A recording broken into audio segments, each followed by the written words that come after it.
М, За сонгоцно 4-р лекцийн 1-р хэсгээ. Бид нэр өмнө нь рекурсив функцийн жишээгээд эхлээд факториал бодох функц үзсэн байгаа. Одоо арай дараагийн жишээ рүү орё. Тэгэхээр ханаан цамх гэдэг тоглоом байдаг. 3 багантай. За энэ зурган дээр харагдаад байна. 2, 3 баган харагдаж байна. Тэгэхээр тэр баган дээр 1-р баган дээр нь 3 диск хідэн чамаагүй диск ингээд дээш нь радиусынхаа багасгах дарааллаа дээшээгээ ингээд оролцсон байна. Тэгээд зорилго нь болохоор 1-р диск нь 1-р багнаас баган дээр байгаа дискнүүдийг 3-р баган руу зөөх. Ер нь анхнаасаа л том дискэн дээр жижиг дисгээ тавьчихсан тийм дараалтаар байж байгаа. За дөрөв нь бол дискийг нэг багнаас нөгөө баган руу нэгээр нь зөөнө. Тэгээд нэг удаад нэг л дискийг зөөнө. Тэр диск нь хамгийн дээдлэлт нь байсан диск байх хэрэгтэй. Тэрнээс нөгөө дундаас нь сугалж авч болохгүй. Болоороо энэ хөхтэй учраас том дискийг аваачаа жижиг дискэн дээр тавьж болохгүй. Гэсэн ийм дүрмтэй. За тэгэхээр тийм тоглоом бахнэ. За нэлийн рекурсив сэтгэлгээтэй хүн байж иж нэлээд олон дискэн дээр тоглолт хийж чадна. Элдв амьтад бол арай чадахгүй гэсэн. За нэг дисктэй үед за нөгөө бодлогоо ингээд жижиг томоор нь ялгая л да. Жижиг бодлогоос нь эхлээд бодъё. Тэгэхээр нэг дисктэй үед болвол маш амархан байна. Ер нь дискний тоо 1-р баган дээр байгаа дискний тоо хэд ч хийж болно. Тэгэхээр бүр хамгийн анхны жижигэн тохиолдол бол нэг дисктэй тохиолдол. За нэг дисктэй үед яг вэ гэхээр зүгээр л бид нар чинь 1-р баганд байгаа дискнүүдийг 3 руу тавих хэрэгтэй. Тэгэхээр нэг диск юунд байгаа юм бол тэгэл авч тавьчихна л гэсэн үг. Нэг диск нь байгаа. Тэгээд ямар ч дүрм төрсөн юм алга. Энэ шар дискийг аваад 3 дээр сугалж аваад 3 руу аваад хийчихнэ. За ингээ ганцхан нүдэл хийгээд болчихж байна. Нэг дисктэй тохиолдол.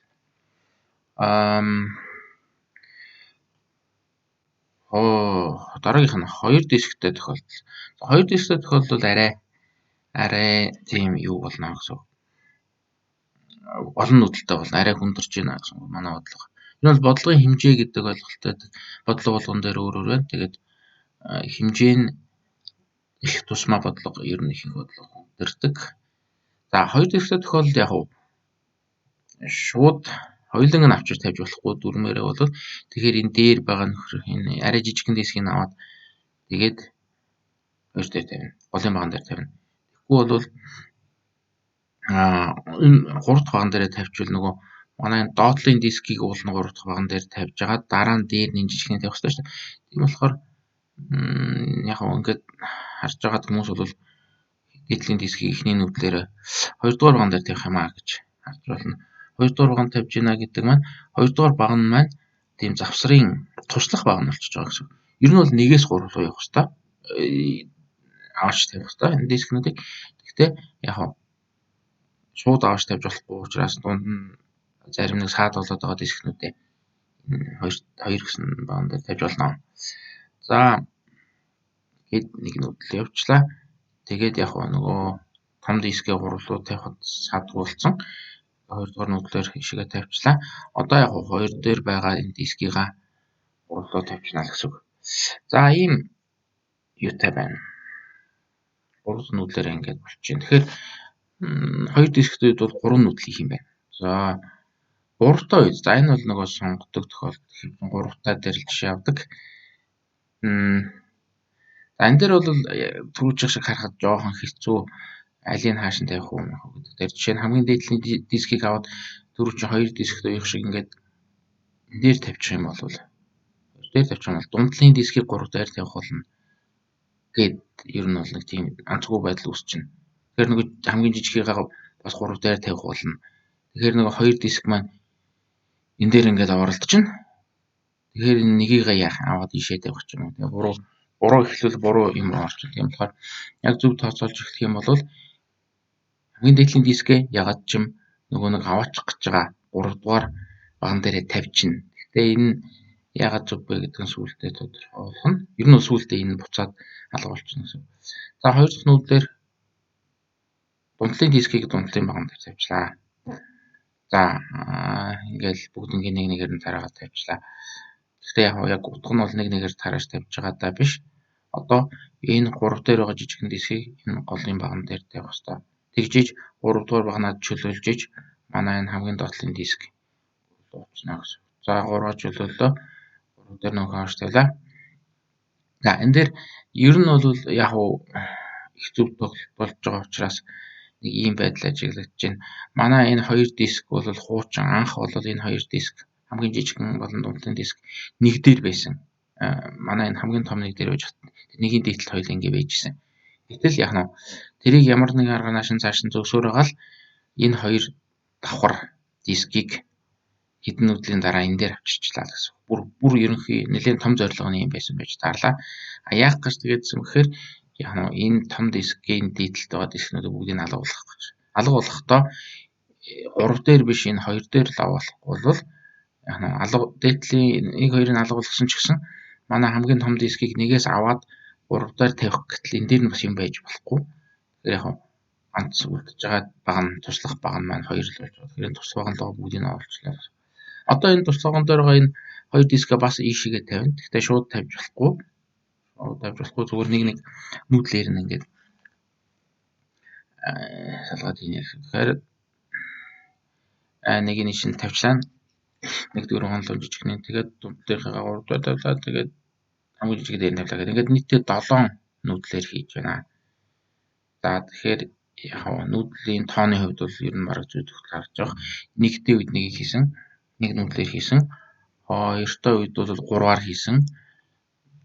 3-тай үед 7-оор хийлээ гэдэг маань сайн ажиглах юм бол яг зөв 3-тай үед 7 хийнэ гэдэг маань 2-ын 3 зэрэг гээд тоо байдаг, 8 гээд тоо байдаг. Тэрнээс нэгээр бага байна.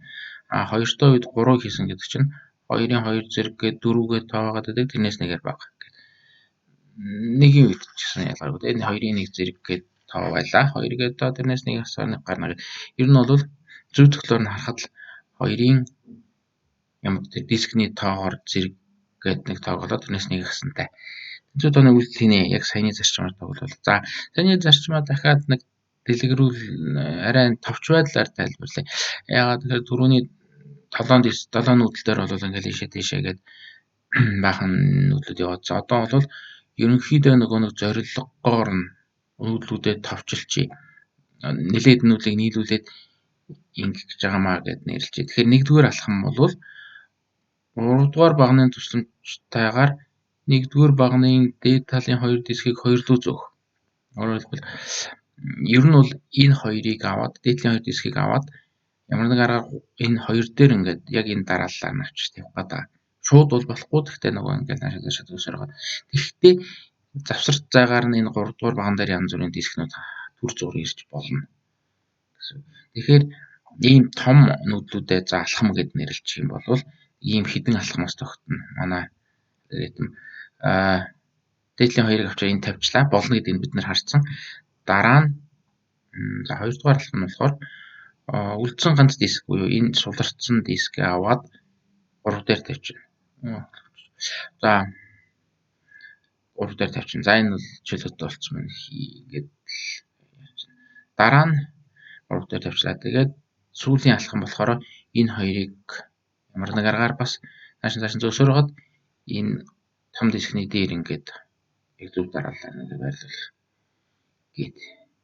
Тэгэхээр тэр үйлдэл дээр бас яг нь 1-р багны тусламжтайгаар гэдэг маань энэ анх гарч байгаа баг нь энэ 2 дугаар баг нь 2-оос 3 руу зөөж байгаа. Сум нь бол ингээд загсан байна. Үлдсэн баг нь бол туслах баг нь болно. Тэр туслахнаар хаяа төр зур зарим диск дамжиж болно. Жишээний дээдлийн жижиг диск бол төр зурын дээр тавигдаад тэр хооронд нь энэ дундлын дискийг аваад ийш нь тавьчихна гэдэг. Тэгэхээр тусна ашиглана гэсэн үг. Нэмэлт баг нь туслах баг нь болно гэсэн. За ингээд 3 дисктэй дээр бид нар ийм алхмууд байдаг юм байна. туслах багна гэж бас байх юм байна гэд харчлаа. Тэгээд ингээд эцсийн үр дүнд бүгдээрээ энэ дээр ирж байна. За энэ саяын зүй тогтолыг алхам гэсэн тийм алхамд хуваацсан зүй тогтолыг одоо ерөнхий тохиолдол ашиглая. Ерөнхий гэдэг маань n дисктэй үед. Тэгэхээр n дисктэй үед ажиллах алгоритм маань энэ рекурсив алгоритм байна. Тэгээд рекурсив алгоритм гэдэг маань тодорхойлолт нь энэ хоёр мөрөл байна. Юу гэсэн үг вэ? Рекурсив алгоритмуудын хувьд хамгийн ихэндээ хамгийн амархан тохиолдол нь байдаг. Амархан биш, хялбар биш тохиолдлуудаа дараагийн алхамдаа хийдэг. Тэгэхээр хамгийн амархан тохиолдол бол нэг диск зөөх. Хэрвээ энэ нэгтэй тэнцүү байсан бол ингээл аваад нэгдүгээр багнаас аваад гурав руу тавьчихна. Тэгээс олон дисктэй байвал рекурсив алхмаараа шийднэ. Тэгэхээр яг n-ийн 1 дискийг дэш нь зөөж байгаа л тэгээд шийдчихнэ гэсэн үг. За энэ ч юм бүрэн бус тодорхой.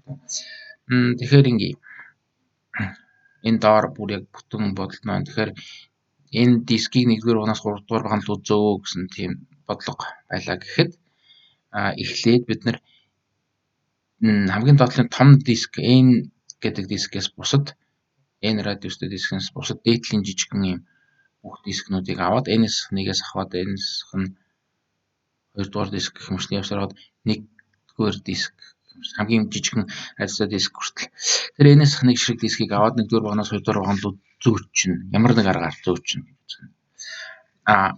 Дараагийн алхамд нь болохоор n-р дискийг 1-р багнаас 3-р багт руу зөөнө. Энэ бол зүгээр ямар нэг арга гэхгүй шууд тодорхой дээдлийн n-ээс 1 ширхэг диск нь алуулсан. 2-р багт очсон учраас сул болцсон байгаа. Тэрийг аваад 3 руугаа зөөчихнө.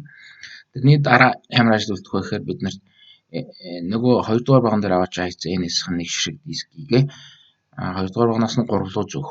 За нэг үлдсэн багнаа ашиглаад. Тэгээд иймэрхүү үлднэ.